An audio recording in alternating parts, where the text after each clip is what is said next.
నా చిట్టి తల్లి బర్త్డేకి విషెస్ చెప్పిన వాళ్ళందరికీ థ్యాంక్ యూ సో మచ్. ఈ వీడియో బర్త్డే రోజు కంటే ముందు రోజు ఆమె కావాలన్న బొమ్మ కొనుక్కరావడానికి ఎస్ఎల్ మార్ట్కి వచ్చినాం. మా అశ్వత్ బర్త్డే అప్పుడు ఇక్కడనే కార్ తీసుకోవాలని చూసినాం కదా, అప్పుడు ఈమె కూడా ఈ పాండా బొమ్మలు చూసి కావాలన్నది. ఇప్పుడు అన్నయ్య బర్త్డే కదా, నీకద్దు, నీ బర్త్డే అప్పుడు కొనిస్తా అని చెప్తే ఊకుంది. కానీ అప్పటి నుంచి రోజు ఒక్కసారైనా ఈ బొమ్మ గురించి అడుగుద్ది.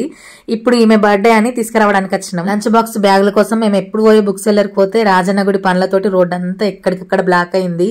మళ్ళీ ఊరంతా తిరిగొచ్చి బుక్ సెల్లర్ షాప్కి వచ్చేసరికి మస్తు లేట్ అయింది. వీటిని మఫ్లర్లు అంటారా ఇంకేమంటారో కామెంట్ చేయరి. నాకైతే ఇవి ఏమంటారో తెలియదు, కానీ ఇన్స్టాగ్రామ్ మొత్తం ఊపుతుంది.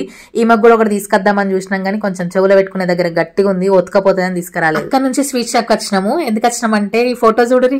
2 రోజుల ముందు స్టమక్ అప్సెట్ అయ్యి మోషన్స్ వామిటింగ్స్ తోటి కడుపంతా కడిగినట్టు అయింది. మా సైడ్ మోషన్స్ వామిటింగ్స్ తగ్గాలంటే గులాబ్ జామ్ కానీ లేకపోతే అరటి పండ్లు తింటే తగ్గుతుందని ఒక నమ్మకం.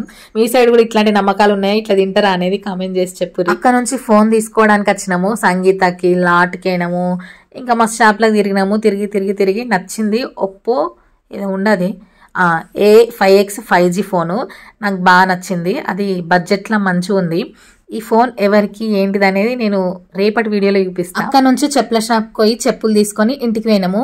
ఈ ఫోను ఇప్పుడు తీసుకున్న వస్తువులన్నీ ఆమెకు సర్ప్రైజే. ఈ బొమ్మ మా ఇంట్లో ఏడబెట్టిన ఇల్లంతా వస్త్రగాలం బట్టి చూసుకొస్తుంది.